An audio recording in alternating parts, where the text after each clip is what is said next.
To edit an existing Webmix in Symbaloo, simply click the Options button in your header.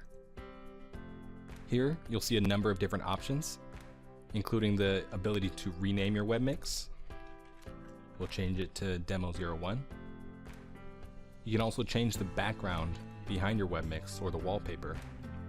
We have some pre-made here. You can choose a solid color, or you can also upload your own. I'll do one for example.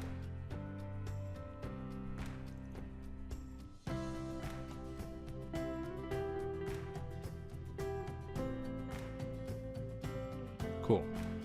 You can also access other options like resizing your Webmix if you wanted to add additional rows or columns of tiles. You can choose whether or not you want to make your Webmix transparent. Sometimes it makes it more or less visible on different backgrounds.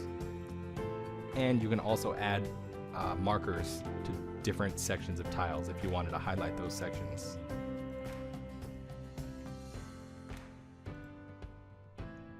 If you have any questions or would like to know more about Symbaloo, please visit us at symbaloo.com. Thank you.